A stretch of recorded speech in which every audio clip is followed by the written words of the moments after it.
မီးမြတ်မှာအသက်တွေရောက်တယ်ဆိုတာလေအပူတွေပြောတာမဟုတ်နော်မနေ့ကဆိုင်ကိုလာသွားတဲ့သူတွေဆိုဒီနားလေးကိုလုံးဝမျက်စိလဲသွားမှာအသေးချပဲဘာဖြစ်လို့လဲဆိုတော့ဒီနေ့မှကာဝင်နေတထုပ်ကြီးရောက်လို့မင်းတို့ဒီမှာဒီဇိုင်းစုံထပ်ချိတ်ပေးထားပါတယ်အခုဆိုလို့ရှိရင်ဒီမှာကာဝင်ဒီဇိုင်းအစုံဖြစ်သွားပြီနော်ဆိုင်ကိုလာတဲ့ customer တွေကိုမျက်စိလဲသွားအောင်လို့မင်းကဒီမှာဒီဇိုင်းစုံချိတ်ပေးထားပါတယ်ရှင်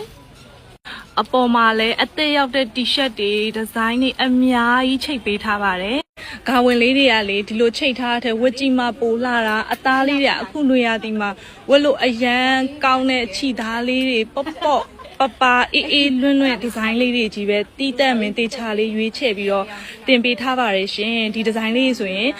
ပထမတစ်ခေါက်တော့ရောက်ဖူးတယ်ဒါပေမဲ့ဒီကြားထဲမှာ2သုတ်လောက်ရှိပြီပစ္စည်းပြတ်သွားသူ့ဆိုင်မှာ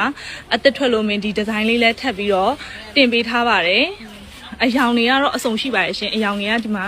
ရောင်စုံမင်းတို့ချိတ်ပေးထားပါတယ်နော်ခီးသွားလို့ရှိရင်ဆယ်လီတွေလိုမျိုးတရုတ်မင်းသမီးလေးလိုမျိုးနှုတ်ဖက်ဥအပ်ပြီးလှကျင်တဲ့သူတွေမြန်မြန်လာခဲ့နော်